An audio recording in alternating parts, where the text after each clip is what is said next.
প্রার্থর গম্ভীর সুরে থেমে যায় অহনা। পুষ্প পাশ থেকে প্রার্থর হাত শক্ত করে ধরে, যেন রাগ করে আরও কিছু বলে না ফেলে। যতই হোক চাচি তো, তিনি দু কথা না হয় বলতেই পারেন, তাই বলে তার সাথে রুড হওয়া যাবে নাকি? অহনা তখন রাগে কিরমির করে বলল, ঠিক আছে, তোকেই বলছি তাহলে, ঠিক কর তোর ভাই আর বোনকে। এখন বিয়ের কথা বললে যেন বেরিয়ে যায় বাড়ি থেকে। কথাটুকু বলে তিনি খাওয়া ছেড়ে উঠে চলে যান হনহনিয়ে। নিস্তব্ধতায় ছেয়ে যায় ডাইনিং হল। আশরাফ সাহেব শান্ত গোছের মানুষ। তিনি ছেলেকে আবার প্রশ্ন করলেন, অন্ত, তুমি বিয়ে করতে চাও প্রিয়াকে? বাবা শান্ত সুরে ঘাবড়ে যায় অন্ত। শান্তশিষ্ট ছেলে ছোটবেলা থেকেই বাবা মায়ের সব আদেশ পালন করে এসেছে। এখন এসে তাদের অবাধ্য হতেও খারাপ লাগছে। তবুও কিছু করার নেই, প্রিয়াকে পেতে হলে এতটুকু অভদ্রতাকে হতেই হবে। সে মাথা ওপর নিচ নাড়ালো, কুণ্ঠায় গুজো হয়ে বলল, জি আব্বু। কতদিন ধরে চলছে এগুলো? আর প্রিয়া তুমি?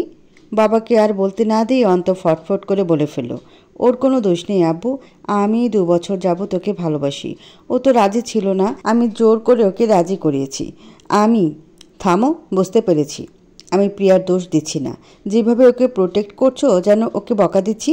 আমি শুধু ওর মতামত জানতে চাইছিলাম। প্রিয়া মা, তুমিও কি তাই চাও?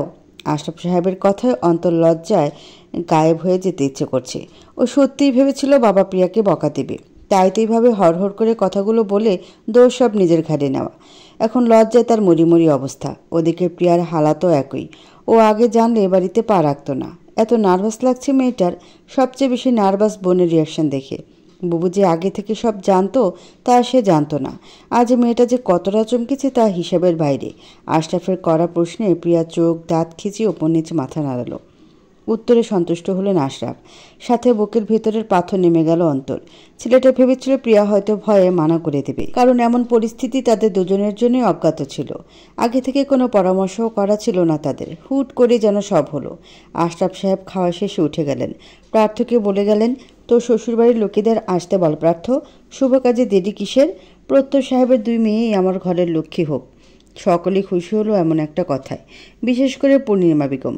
তিনি ভয়ে ছিলেন দেবরার যা যদি তার বোনের মেয়েটাকে ভুল বুঝিয়ে নিয়ে, কিন্তু তার দেবর তার ভয়কে ছুমন্তর করে দিল। প্রাণে পানি এলো অন্তরও। বেচারার তো যান যায় যায় অবস্থা। বাবা চলে গেলে সে প্রার্থ দিকে অসহায় চোখে তাকায়, যার অর্থ আমাকে কি করে রাজি করানো যায়। প্রার্থ তাকে আশ্বাস দিল। তৃপ্তি নিয়ে খাবার চিবাতে চিবাতে বলল, চিন্তা নেই, কাকিমাকে ম্যানেজ করতে সময় লাগবে না, তুই তোর জায়গা ধরে রাখ। ছোট্ট প্রান্তটা এতক্ষণ চুপ ছিল, এখন কেমন হই হই করে অন্তকে বলে উঠল, ইয়ে, আরেকটা বিয়ে খাবো? আচ্ছা ভাইয়া, তোমরা তো সব সময় ঝগড়া করো, বিয়ের পরেও কি ঝগড়া করবে? এ প্রশ্নের উত্তর আর দিতে পারল না অন্ত। বেচারার লজ্জা যেন কাটছেই না। তবে পুচকুটার কথা শুনে হাসল সকলে। এরপর প্রার্থ আর আশরাফ সাহেব মিলে বহু কষ্টে অহনা বেগমকে রাজি করালো। কিন্তু শর্ত হলো বিয়ে নয়, শুধু বাগদান সেরে রাখবে। বিয়ে হবে অন্তর পড়ালেখা শেষ হলে। পড়ালেখার জন্য অন্তকে পাঠানো হবে অস্ট্রেলিয়ায়। সেখান থেকে ফিরে অন্তর নিজের পায়ে দাঁড় না হওয়া অবধি বিয়ে হবে না। যেদিন অন্তর সামর্থ্য হবে, বউকে খাওয়ানো পড়ানোর মতো যোগ্য হবে, সেই দিনই বিয়ে হবে। সময় যত লাগে লাগুক। দুজনেই মন দিয়ে পড়াশোনা করবে। এরপর বড় করে অনুষ্ঠান করে তাদের বিয়ে দেওয়া হবে। এই কথাতেই অন্ত এক পায়ে রাজি। নাই মামার চেয়ে কানা মামা ভালো। যেটুকু পেয়েছি এটুকুই অন্তর জন্য অনেক। পরে আবার পুরোটা চলে গেলে তখন কি করবে? তাই তো আজ একেবারে অর্ধেক জামাই সেজে এসেছে আংটি বদল করতে, প্রিয়াকে নিজের নামে অর্ধেক দখল করে রাখতে। 2 পরিবারের উপস্থিতিতে অবশেষে আংটি বদল সময় হয়ে এলো। অন্ত সাদা রঙের সুন্দর একটা পাঞ্জাবি পরে এসেছে, প্রিয়ার গায়ে নীল রাঙা সুতির শাড়ি। দুজনকে দেখতে বেশ বড় বড় লাগছে। একটা সোফায় পাশাপাশি বসা দুজন। অন্তকে বলা হলো আংটিটা পরানোর জন্য। ছেলেটার হাত কাঁপছে খুশিতে। কাঁপা কাঁপা হাতে সে প্রিয়ার সুন্দর হাতটা ধরল। গোল রিংটাতে ডায়মন্ডের ছোট্ট পাথর বসানো আংটিটা গলিয়ে দিল প্রিয়ার অনামিকায়। প্রিয়ার হাতটা এত সুন্দর লাগছে, অন্তর ইচ্ছে করছে এক্ষুনি টুপ করে একটা চুমু খাবে এই হাতটাতে। কিন্তু এত মানুষের মধ্যে তা আর করা হলো না। এরপর প্রিয়া ও অন্তর শ্যামবর্ণের হাতের আঙ্গুলে আংটিটা পরিয়ে দিল। আপাতত দুজন দুজনের নামে অর্ধেক দখল হয়ে গেল। আলহামদুলিল্লাহ, ধ্বনিতে মুখরিত হলো ড্রয়িং রুম। সময়টা অপরাহ্নের। অন্ত একা প্রিয়াতের ছাদে দাঁড়িয়ে আছে। দক্ষিণের ফুরফুরে হাওয়া মনকে সতেজ করে দিয়ে যাচ্ছে। এমনিতেও ছেলেটার মন আজ ফুরফুরে। প্রিয়সীকে নিজের করে পাওয়ার এক ধাপ সম্পূর্ণ করে ফেলেছে ও। এবার কবুল বলার অপেক্ষায় শুধু। ওর নিঃসঙ্গতায় দাঁড়িয়ে থাকার মাঝে পেছন থেকে অতি কাঙ্ক্ষিত শব্দ কানে এলো। কি হয়েছে? এখানে কেন ডাকছ? নিচে সবাই আছে, কি ভাববে সবাই? অন্ত পেছনে ঘুরল। নীল শাড়ি নীলাঞ্জনাকে দেখে তার দৃষ্টি থমকে যায়। নিচে ভালো করে তাকাতে পারেনি। এবার প্রাণ ভরে দেখে নিল নিজের অন্তঃপ্রিয়াকে। প্রিয়ার অস্বস্তি বাড়ল। এদিক ওদিক তাকিয়ে বলল, এভাবে কেন তাকাচ্ছ? কাছে আয়। অন্তর আবদারে প্রিয়া মুখ বাঁকালো। বলল, পারবো না। কেন? কেন আবার? তুমি জানো না কেন? রাগ করছিস কেন জান? ছেলেটা বেয়াদব হয়ে গেছে। ইদানিং কথায় কথায় জান বলে ডাকে। প্রিয়ার যে জানে পানি থাকে না, তখন সেটা কি সে বোঝে না? প্রিয়া গাল ফোলালো। সে যাবে না অন্তর কাছে।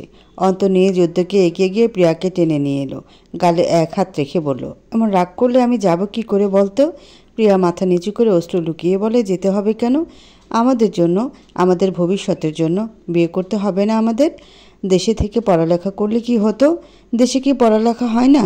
আন্টি কেন তোমাকে এমন দূর করে দিচ্ছে? আমার ভালো লাগছে না। প্রিয়া, একটা চুমু খাই? প্রিয়ার এমন কথার বিপরীতে অন্তর এরকম কথা কখনোই আশা করেনি সে। হতবাক হয়ে তাকালো সে অন্তর দিকে। পরক্ষণেই আবার খেপে গেল। এমন একটা ইমোশনাল মোমেন্টে ওনার চুমু খেতে ইচ্ছে করছে। প্রিয়ার ইচ্ছে করলো ঠোঁট দুটো সেলাই করে দিতে। মুখ কুচকে কিছু বলবে তার আগেই অন্তর প্রিয়ার ঠোঁটে আঙুল ঠেকিয়ে বলল, এখানে খাবো না। এত আগেই এত দূর যাচ্ছি না। এরপর কপালে আঙুল ঠেকিয়ে বলল, এখানে খাবো, জাস্ট একটা খাই। প্রিয়া হাম্মক বনে তাকিয়ে রইল অন্তর দিকে। তার দৃষ্টিকে উপেক্ষা করে অন্তর ঠোঁট বাড়িয়ে দিল। সুন্দর ঠোঁট দুটো গিয়ে ঠেকালো প্রিয়ার মসৃণ কপালে। বেশ অনেকক্ষণ একইভাবে রইল। দুজনেরই চোখ বন্ধ। মুহূর্তটুকু তাদের জন্য বাধা। বাক্য নয়, মন দিয়ে তাদের ভাষার আদান প্রদান হলো। অনেকক্ষণ পর যখন অন্ত সরে এলো, তখন প্রিয়ার চোখে জলের রেখা দেখা গেল। অন্ত আলগোছে মুছিয়ে দেয় সেই তরল। দুহাতে প্রিয়ার মুখ তুলে বলে, কাঁদছিস কেন জান? তোকে ছেড়ে যেতে কি আমার খুব ভালো লাগবে? যেতে হবে তো। একেবারে নিজের করে পাওয়ার জন্য একটু দূরত্ব না হয় সহ্য করলাম। ওই দূরত্ব যেদিন শেষ হবে সেদিন তো এক হবই। মাঝের এই অপেক্ষাটুকু কি করা যায় না? প্রিয়া অশ্রুসিক্ত নয়নে উপর নিচ মাথা নাড়ালো। অন্ত আবার বলল, তাছাড়া অস্ট্রেলিয়া যেতে এখন অনেক দিন বাকি। মাস দুয়েক সময় তো লাগবেই। এখন এগুলো ভেবে সময় নষ্ট না করি, আমরা আমাদের বর্তমানটুকু উপভোগ করি, কেমন? প্রিয়া আবারও মাথা ঝাঁকালো। অন্ত এক হাতে ওকে পুরোপুরি ঘুরিয়ে দেয় প্রিয়ার পিঠ থেকে অন্তর্বুকে। রেলিংয়ে দু হাত রেখে প্রিয়াকে আটকে রাখে নিজের বাহু বেষ্টনীতে। বেশ খানিকটা সময় তাদের কাটলো নীরবতায়, প্রকৃতি বিলাস করতে করতে। আচমকা দরজার কাছ থেকে শব্দ এলো। অন্ত পেছনে ঘুরে দেখে প্রার্থ পুষ্প দরজার কাছে দাঁড়িয়ে আছে। পুষ্প প্রার্থকে টানছিল বোধহয় চলে যেতে। অন্ত তাকাতেই ও থেমে যায়। এদিকে ভাই ভাবিকে সামনে থেকে ছিটকে দূরে সরে যায় অন্ত। প্রিয়া ওর এমন ব্যবহারে বিমূঢ় বনে তাকায়। কি হলো কিছুই বুঝল না মেয়েটা। অন্তর চোখ লক্ষ্য করে দরজার পানে তাকাতে সেও ভয় পেয়ে যায়, আতকে ওঠে কিছুটা। ওদিক থেকে প্রার্থ দরজার কাছে দাঁড়িয়ে রাশভারী গলায় বলল, তোদের হয়েছে? এবার নিচে যা, সবাই ডাকছে। প্রেম পরে করিস। বড় ভাইয়ের কাছে এভাবে ধরা খাওয়ায় দুজনেই লজ্জায় মাথা নিচু করে ফেলে। অন্তত কোনো বাক্য ব্যয়হীন দ্রুত পথে চলে যায় ছাদ ছেড়ে। এদিকে প্রিয়া কী করবে বুঝতে পারছে না। দরজার কাছে ফাঁকা জায়গা দেখতে মেয়েটা দৌড়ায় নিচে যাওয়ার উদ্দেশ্যে। ওরা যেতে পুষ্প চোখ রাঙিয়ে বলে, দিলেন তো ছেলে মেয়ে দুটোকে লজ্জায় পাইয়ে। আপনার কি আক্কেল জ্ঞান নেই? ওরা না হয় একটু সময় পার করছে, আপনি এভাবে কাবাবে হাড্ডি হয়ে যাবেন? প্রার্থ সরু চোখে তাকিয়ে বলে, তো কি করব? দুটো কত পেকে গেছে দেখিস না? বাড়িতে এত মানুষ, ওরা এখানে প্রেম করছে, আশ্চর্য। এখন তো আশ্চর্য হবেই। বলে না, নিজের বেলা 16 আনা, অন্যের বেলায় 4 আনা। আপনিও ঠিক তাই। নিজে যখন সবার সামনে প্রেম করতে চান তখন আপনার লজ্জা করে না? তো আমি আমার বউয়ের সাথে প্রেম করতে পারবো না? দুজন কথা বলতে বলতে ছাদের কোণায় এসে দাঁড়িয়েছে। পুষ্প তপ্ত শ্বাস ফেলল। ওনার সাথে ইদানিং তর্কে পারা যায় না। গম্ভীর মানুষটা পুষ্প সামনে এলে বোধ হয় বাচ্চা হয়, নয়তো তার মুখের তালা খুলে যায়। কথার পৃষ্ঠে কথা বলে মাত দেয় ওকে।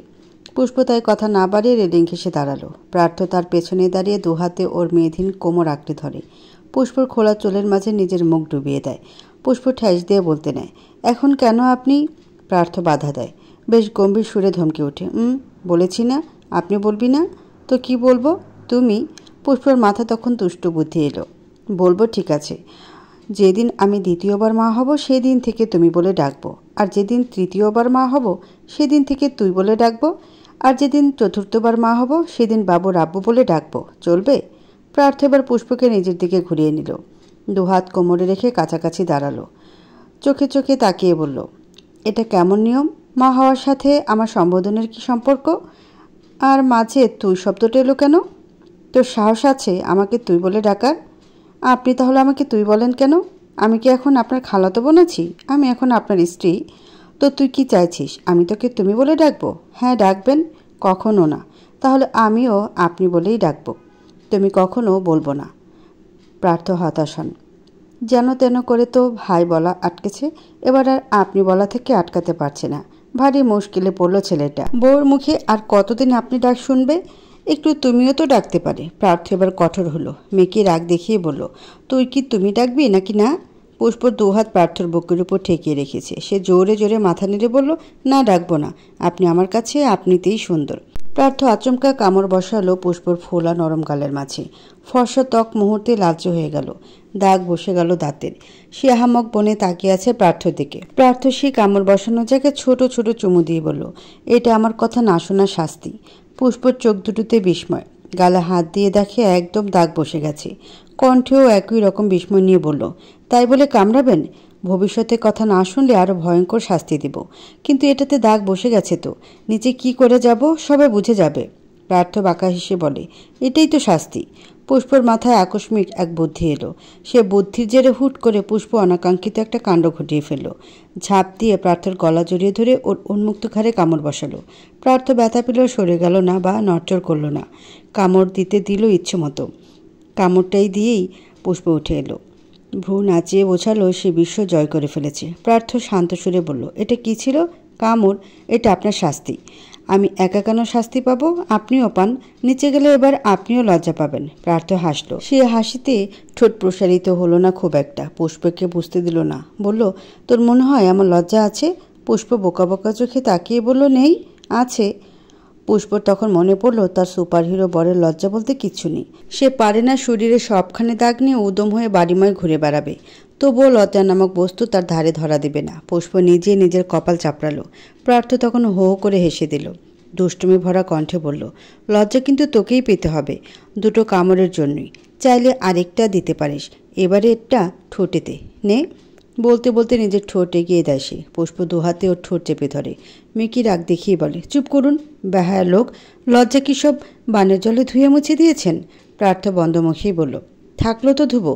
একরাশ হাসি ঠাট্টা মুগ্ধতা ভালোবাসা নিয়েই তাদের দিন কাটে।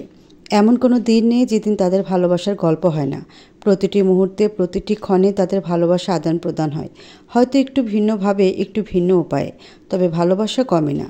দিনকে দিন সে ভালোবাসার পাল্লাটা যেন বেড়েই চলেছে। অবশেষে এত এত দুঃখের পর তাদের জীবনে এক টুকরো সুখ এসে ধরা দিয়েছে। এই সুখ কি এভাবে সেভাবে ফেলে রাখবে নাকি? সবটা দিয়ে উপভোগ করবে এই সুখ। কৃত্রিম আলোয় সাজানো কমিউনিটি সেন্টার, চারপাশে আর্টিফিশিয়াল ফুল, ঝাড়বাতি, পাতলা পর্দা ইত্যাদি দিয়ে সাজানো। মেন জায়গাটা সুন্দর করে স্টেজ করা। স্টেজটাকে নানা রকম ফুল দ্বারা সাজানো হয়েছে। অতিথিদের বসার জায়গাটায় পরিপাটি করে সাজানো চেয়ার ও টেবিল। হল জুড়ে মানুষের আনাগোনা। অন্তর বাগদান গেল মাত্র 2 মাস 10 দিন হলো। তার মধ্যে হৃদয়ের বিয়ের ঘণ্টি বেজে গেল। প্রেমিকা নিয়ে সে আর কত ঘুরবে? এবার বউ লাগবে। বন্ধুদের বিয়ে হয়ে বাচ্চা হয়ে গেল, অথচ সে এখনো বিয়েই করতে পারল না। সেই জেদে ছেলেটা এত তোড়জোড় করে বিয়ের ব্যবস্থা করলো। অবশ্য এর পেছনে বহু শ্রম দিতে হয়েছে। হবু শ্বশুর মশাইকে বাগিয়ে আনতে বহু কসরত করেছে সে। তার মোহকে চাই মানে চাই, যে কোনো মূল্যে চাই। এত সিরিয়াসনেস দেখে সবাই জানপরনেই একটু অবাকই হয়েছে। মিনিটে মিনিটে গার্লফ্রেন্ড বদলে ফেলা ছেলে কি না এক নারীতে আসক্ত হয়েছে? মায়া কি না পারে? একবার কারো মায়া পড়লে সে মায়া কাটানোর মতো সাধ্য মানুষের বোধ হয়নি। এই তো এত পাগলামি ছেলে মানুষের পর চণ্ডাল শ্বশুরকে সে রাজি করাতে পেরেছে। তাছাড়া মোহর বাবাকে মানানোর পেছনে প্রার্থীদের ভূমিকা অনস্বীকার্য। সবে সন্ধ্যা হলো। বরযাত্রী কমিউনিটি সেন্টারে পৌঁছেছে অনেকক্ষণ। এখনও বিয়ের কার্যক্রম শুরু হচ্ছে না। হৃদয় বসে বসে বোর হচ্ছে। এতদিনের দেরি সহ্য হলো, এটুকু দেরি আর তার সইছে না। কখন বিয়ে করবে, কখন বাসর সারবে, আর কখন যে বাচ্চার বাবা হবে, এই ভেবে ভেবেই তার মাথা নষ্ট হয়ে যাচ্ছে। আর এর মূল কারণ কার্তিক সুস্মিতা। ওই তো হৃদয় বরাবর টেবিলটাতে সুস্মিতা বসে আছে। মেয়েটা প্রেগন্যান্ট। কার্তিক এটা ওটা নিয়ে সুস্মিতাকে খাওয়াচ্ছে। বউর থেকে দূরে সরছে না। হৃদয়ের ইচ্ছে করছে মোহকে প্রেগনেন্ট অবস্থায় দেখতে, অথচ তাদের এখনো বিয়েই হলো না। বিশাল হতাশার শ্বাস ফেলতেই হৃদয়ের চোখ পড়ল অন্তর উপর। হাতে একটা কোন আইসক্রিম নিয়ে এদিকে আসছে। হৃদয় হাত উঁচিয়ে ডাকলো তাকে, আরে অন্তবাবু, এদিকে আসো। অন্ত ডাক শুনে থামলো। হৃদয়ের কাছে এসে দাঁড়াতে হৃদয় বলল, আইসক্রিম কার জন্য নিচ্ছ ভাইয়া? প্রিয়ার জন্য। ও বলছিল গরম লাগছে, আইসক্রিম খেতে ইচ্ছে করছে, তাই বাড়ি থেকে নিয়ে এলাম। হৃদয় হতাশার শ্বাস ফেলে নাটকীয় ভঙ্গিতে বলল, ছে, তোমাদেরই জীবন। আমার আগে এঙ্গেজমেন্ট করে নিলে এখন প্রেমিকা নিয়ে বিন্দাস ঘুরছ, আর আমি এখনও বিয়েই করতে পারলাম না। অন্ত দ্বিগুণ হতাশ হয়ে বলল, একটু পরে তো বিয়েটা হয়েই যাচ্ছে ভাই। আমার বিয়েটা তো অনেক দেরি, আগে এঙ্গেজমেন্ট করেও লাভ হলো না। তা ঠিকই আছে। আমাদের আগে তোমাদের বিয়ে হয়ে বাচ্চা হয়ে গেল তো ঝামেলা, লজ্জার ব্যাপার হয়ে যায়। মানুষ বলবে বড়দের আগে ছোটটা বাবা ডাক শুনে নিয়েছে। অন্ত একটু লজ্জা পেল ওর কথায়। ও ঝড় দেখিয়ে বলল, আচ্ছা ভাই যাই, আইসক্রিমটা গলে যাবে, প্রিয়া আবার আমার উপর রাগ করবে। হ্যাঁ যাও ভাইয়া যাও, প্রেমিকা পালনের ঠেলা বুঝো, কিন্তু প্রিয়তমা কই, দেখলাম না তো। এই লোকটা আবার প্রিয়াকে প্রিয়তমা বলে ডাকছে। ও মোহকে ভালোবাসে বলে অন্ত এখন ওকে নিয়ে বেশি মাথা ঘামায় না, কিন্তু প্রিয়ার মুখে হৃদয় ভাই আর হৃদয়ের মুখে প্রিয়তমা শুনলেই অন্ত রাগ হয়। সে রাগ চেপে খানিক চিরবিরিয়ে বলল, ভাই ওকে প্রিয়তমা ডাকবেন না প্লিজ, প্রিয়া নামটা বেশি সুন্দর, শুধুই প্রিয়াই ডাইকেন। আসি, আইসক্রিম গলে যাচ্ছে। হৃদয়কে আরও কিছু বলার সুযোগ না দিয়ে অন্ত চলে গেল সামনে থেকে। ছেলেটা ফ্যাল করে চেয়ে রইল, তখনও কিছু বলতেও পারল না। এমন সময় এলো রকি, হৃদয়ের পাশে ধপাস করে বসে পড়ল। হৃদয় এবার অন্তকে ভুলে রকিকে জিজ্ঞেস করলো, এতক্ষণ কইছিলি ভাই? বোর হচ্ছি আমি, একজনের সাথে ছবি তুলতে তুলতে কাহিল হয়ে গেছি। রকি আইসি ভঙ্গিতে বসে বলল, সোফিয়া কল করেছিল, কথা বলে আসলাম। হৃদয় চোখ দুটো মার্বেলের মতো বড় বড় করে বলল, সোফিয়াটা আবার কে? ইনারার সাথে তোর ব্রেকআপ হয়ে গেছে নাকি? ও বেটা, ওর ফুল নেম ইনারা সোফিয়া, আগে না বললাম, মনে নেই? ও তাই বল, আমি ভাবলাম বন্ধুর আমার নারী দোষ আছে। রকি সরু চোখে তাকিয়ে বলল, আমাকে কি তোর মতো ভাবিস? হৃদয় অবাক হয়ে বলে, তো আমাকে তুই কি ভাবিস? আমি মেয়েবাজ? সেটা আবার বলতে হবে? দেখ ভাই, মেয়েবাজ ছিলাম মানছি, কিন্তু এখন আমি এক নারীতে আসক্ত পুরুষ। ভুলেও মোহজানের সামনে এগুলা বলিস না, নয়তো আজ বাসর ক্যান্সেল। বেশ বেদনার সাথে কথাগুলো বলল হৃদয়, দুঃখী মুখ করে রাখলো। তখন ওদের পাশে এসে বসলো পার্থ আর অর্ণব। দুজন বসতে হৃদয় মোড় বদলে মুখে বিরক্তি নিয়ে বলল, কি ভাই, কই থাকিস? আমাকে রেখে তোরা এদিক ওদিক ঘুরছিস? এদিকে সবার সাথে কথা বলতে বলতে আমার হাল বেহাল। পার্থ পায়ের উপর পা তুলে আয়েশ করে বসে বলল, বউ সামলে এলাম। ও, আমার তো মনেই নেই আপনারা মহাপুরুষ, বউ ছাড়া হাগু করতেও যান না, তা বউ ছাড়া এখানে এলেন কি করে? অর্ণব সামনে ইশারা করে বলল, বউকে সামনে রেখেই এখানে এসেছি। ওরা সামনে তাকাতে দেখলো পুষ্প আর স্নেহা এক জায়গায় বসে বসে গল্প করছে খুব মন দিয়ে। এতক্ষণ ছিল না, ওরাই বোধহয় ধরে বেঁধে এনে সামনে বসিয়ে রেখেছে। হৃদয় আরও কিছু বলবে, তার আগেই একটা ছেলে বেশ ঘটা করে এসে বসলো হৃদয়ের পাশে। অর্ণবকে ঠেলে হৃদয়ের সাথে ঠেসে বসলো। অর্ণবের মেজাজ চটলেও কিছু বলল না, বিয়ে বাড়ি বলে। ছেলেটা এসে হৃদয়কে এক হাতে জড়িয়ে ধরে বলল, ভাই কংগ্রাচুলেশনস, আমাদের রেখেই বিয়ে করে ফেলছিস। বিবাহ জীবন তোর ভালো কাটবে না দেখিস। হৃদয় চিরবিরিয়ে বলল, শালা অভিশাপ ওঠা, বিয়েটা করতে কম কাঠখড় পোড়ায়নি, এরপর আবার খড় পোড়াতে হলে তোর জীবনও যাতে নরক হয়ে যায়। ওদের অভিশাপের মাঝে বাকি লোক নীরব দর্শক। একটু কথা বলার পর যা বুঝলো ছেলেটার নাম রিজবি, হৃদয়ের মামাতো ভাই। ছেলেটা প্রার্থীদের সাথেও পরিচিত হয়ে নিল। ওদের কথার মাঝে হঠাৎ রিজবি বলে উঠল, ভাই বিয়েটা তো করে ফেলছিস, এবার এই বড় ভাইটার বিয়ের ব্যবস্থা করে দে। হৃদয় বেশ আনন্দ নিয়ে বলল, তো বিয়েটা কর না, মেয়ে দেখবো নাকি? আমার অনেক এক্স আছে, সবগুলোই সুন্দরী। ছেলেটা হেসে বলল, ধুর, তোর এক্সের টাইম আছে নাকি? আমার এখান থেকে মেয়ে পছন্দ হয়ে গেছে, তুই শুধু নাম আর পরিচয়টা বল, বাকিটা আমি দেখে নেব। হৃদয়ের প্রশ্ন করার আগে ছেলেটা হাত উঁচিয়ে সামনে দেখিয়ে বলল, ওই যে রেড কালারের শাড়ি পরা মেয়েটা বসে আছে না, ওইটা। মেয়েটা কিন্তু দারুণ সুন্দর। কে রে ওটা? আগে তো দেখিনি। নাম কি? ইশারা অনুযায়ী সেখানে রেড শাড়ি পরা পুষ্পকে দেখে ভয়ে হৃদয় শুকিয়ে এলো। আতঙ্ক নিয়ে তাকালো প্রার্থর দিকে। প্রার্থ শান্ত চোখে রিজবির দিকে তাকিয়ে আছে। ওই চোখ দেখি ওর ভয় হলো। আতঙ্ক ভরা চোখ মুখে বলল, তোর কি ওই মেয়েটাকেই পছন্দ হয়েছে? আর কাউকে পেলি না ভাই? ছেলেটা প্রফুল্ল চিত্তে বলল, আরেকজনও আছে তো, ওই যে ওই মেয়েটার পাশে পিঙ্ক কালারের শাড়ি পরা যে মেয়েটা আছে, ওটা আমাদের মন্টু ভাইয়ের পছন্দ হয়েছে, ওইটার বায়োডাটাও চাই। হৃদয় এবার বিস্ফোরিত চোখে তাকালো অর্ণবের দিকে। অর্ণব কপাল কুঁচকে তাকিয়ে আছে ছেলেটার দিকে। হৃদয় চিবিয়ে বলল, আর কাউকে পেলি না শালা? আমার নিষ্পাপ বন্ধুর বউদের দিকেই নজর দিতে হলো। ছেলেটা বুঝলো না ঠিক, ভ্রু কুঁচকে তাকিয়ে রইল। হৃদয়কে পাত্তা না দিয়ে প্রার্থ আর অর্ণবকে বোঝাতে চায়। প্রার্থ হাত উঁচিয়ে থামিয়ে দেয় ওকে। উঠে দাঁড়ায় সোজা হয়ে। ছেলেটার সামনে এসে শীতল কণ্ঠে বলল, she is mine, don't you dare look at her again. আমার জিনিসে কারো ছায়া পড়াও আমার পছন্দ না। আর ও তো আমার মহামূল্যবান জিনিস, আমার হার্টবিট, যেটা ছাড়া বাঁচা যায় না। বুঝলি তো কোথায় চোখ দিয়েছিস? বন্ধুর বিয়ে বলে বেঁচে গেলি। But next time make sure your eyes know their limits. দ্বিতীয়বার ভুলেও যেন ওই দিকে চোখটা না যায়। Got it? ঠান্ডা গলা ঠান্ডা হুমকি দিয়ে সে চলে গেল সেখান থেকে। ওদিকে রিজবির মুখটা দেখার মতো হয়ে আছে। ছেলেটা বুঝতে পারেনি কোনো বউ পাগলা জামাইয়ের সামনে সে তার ওই বউকে চেয়ে বসেছে। গলাটা শুকিয়ে এসেছে তার ওই ঠান্ডা সরে। আতঙ্কিত চোখে শুধু তাকিয়ে আছে প্রার্থ যাওয়ার দিকে। এদিকে এক তুফান যেতেই অন্য তুফান হাজির। অর্ণবর সামনে দাঁড়িয়ে দাঁতে দাঁত পিষে বলল, আর তোর ওই মন্টু ফন্টুকেও বলে দিস আমার বউর দিকে আর একবার তাকালে ওর চোখ আমি উপড়ে ফেলবো। সাদা সিধা বউ আমার, অনেক সময় পর বউকে নিজের করেছি। ওখানে অন্য কারো চোখও আমার সহ্য হবে না। তাই বলে দিস যেন আমার বউর থেকে 100 হাত দূরে থাকে, নয়তো হোপ ইউ আন্ডারস্ট্যান্ড।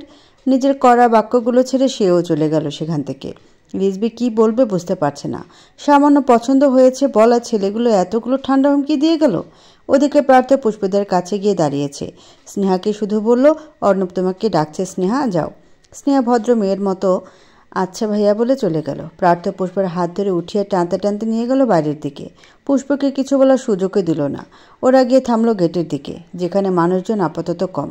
প্রার্থ রাগে ফুঁসছে যেন। পুষ্প চিন্তা মাখা গলায় প্রশ্ন করলো, কি হয়েছে? এমন করছেন কেন? এখানে কেন এলাম? প্রার্থ গম্ভীর গলায় বলল, ভেতরে যাবি না। কেন?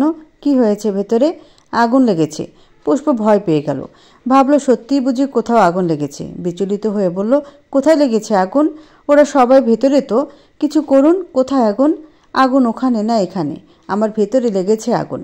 বুকের কাজটা দেখিয়ে দাঁতে দাঁত চেপে বলল কথাটুকু। পুষ্প ভ্রুকুচকে তাকিয়ে রইল ওর দিকে। প্রার্থ আবার বলল, ভেতরে কত ছেলে জানিস? তোর দিকে নজর তাদের। How could? আমি থাকতে অন্য কোনো ছেলে তোর দিকে নজর দেয়? How dare he? ওর চোখটা খুলে ফুটবল খেলতে পারলে ভালো লাগতো। শালা আমার বউর দিকে নজর দেয় ওর। পুষ্প তখন হো হো করে হেসে ফেলল, প্রাণ খোলা হাসি। দেখতে এক টুকরো শুভ্র মেঘের মতোই ঝলমলে লাগছে, যা দেখে চোখ ঝলসে যায় প্রার্থর। কথা বন্ধ হয়ে যায় আপনা আপনি। পুষ্প হাসতে হাসতে ওর গায়ে ঢলে পড়ল। এত হাসি দেখে প্রার্থ এবার চোখ মুখ কুচকে মেয়েকে রাগ দেখিয়ে বলল, তোর হাসি পাচ্ছে? পুষ্প হাসি থামালো, ঠিকঠাক হয়ে এগিয়ে গেল। প্রার্থর বুকের উপর দুহাত রেখে হাসি চেপে বলল, তোমার জ্বলছে মিস্টার হাজব্যান্ড? এই তো এই সম্বোধনটা, এটা প্রার্থর রাগ হাওয়া করে দেয়। কিন্তু এই ডাকের দেখা সহজে মেলে না। পূর্ণিমা চাঁদের মতন এই ডাক। মেয়েটা ইচ্ছে করে এমন এমন সময় তুমি বলে ডাকে যখন প্রার্থ খুব রেগে থাকে, আর তারপরে প্রার্থর রাগ হাওয়া হয়ে যায়। কিন্তু এবার আর সে দমল না। এক ভ্রু উঁচিয়ে বলল, তো জ্বলবে না? আমার বউর দিকে নজর দেয়, কত বড় সাহস! শান্ত হন মিস্টার, আপনার বউ তো আপনাকে ছাড়া কাউকে দেখছে না। ওদিকে আপনার দেখার দরকার নেই। দরকার আছে ম্যাডাম, আমার বউকে আমি দেখব, শুধু আমি। অন্য কেউ কেন তাকে ভালো লাগার নজরে দেখবে? আপনি টিনেজারদের মতো বিহেভ করছেন, কারণ আমার বয়স 16। এমন আজব কথা। পুষ্প আরেক দফা হাসল। সেই হাসিতে আবারও প্রার্থর রাগ মাটির সাথে মিশে গেল। মোহনীয় সুরে আওড়ালো, এভাবে হাসিস না ফুল, বুকে ব্যথা করে। পুষ্প হাসি থামিয়ে সরু চোখে তাকিয়ে বলে, এখনও ব্যথা করে? তুই যতদিন হাসবি ততদিনই করবে। তাহলে হাসি বন্ধ করে দিই, শুধু শুধু আপনার বুকে ব্যথা দিতে পারি। প্রার্থ বুঝতেই পারছে ওকে জ্বালানোর জন্য পুষ্প এমন করছে। ও হুট করে দুহাত বাড়িয়ে পুষ্পের কোমর জড়িয়ে ধরে কাছে টেনে আনলো। বলল, আমাকে জ্বালাতে খুব মজা লাগে না? পুষ্প নিজেকে ছাড়ানোর চেষ্টা করে বলল, কি করছেন? মানুষ এখানে, কি বলবে? প্রার্থ ওকে ছেড়ে হাত ধরে টানতে টানতে আবার হাঁটা ধরল। পুষ্প জিজ্ঞেস করলো, আবার কোথায় যাচ্ছেন? মুড চেঞ্জ, এখন রোমান্স করব, তাই ছাদে যাচ্ছি। ছেলেটা যখন তখন রোমান্সের প্যারা ওঠে। দিনে 24 ঘন্টার মধ্যে 14 ঘন্টায় মানুষ রোমান্সের মুড নিয়ে কি করে থাকে পুষ্প বুঝে পায় না। তবে সে এনজয় করে, কারণ ওই সময়টা তারই থাকে, তাদের থাকে। একান্ত কিছু সময়, একটু সুখের, একটু আনন্দের, একটু ভালোবাসাদের। ওদিকে স্নেহা যখন অর্ণবের কাছে গিয়ে জিজ্ঞেস করলো রাখছিলেন, তখন ছেলেটা কিছু না বলে ওকে টানতে টানতে নিয়ে গেল হলের পেছনের দিকে।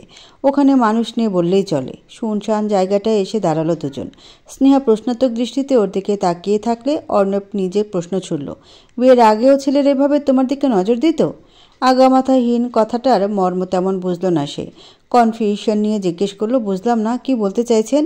বললাম আমাদের বিয়ের আগেও ছেলেরা তোমার পিছু পড়ে থাকতো, ডিস্টার্ব করতো। স্নেহা বুঝতে পারছে না হঠাৎ এমন কথা কেন উঠছে।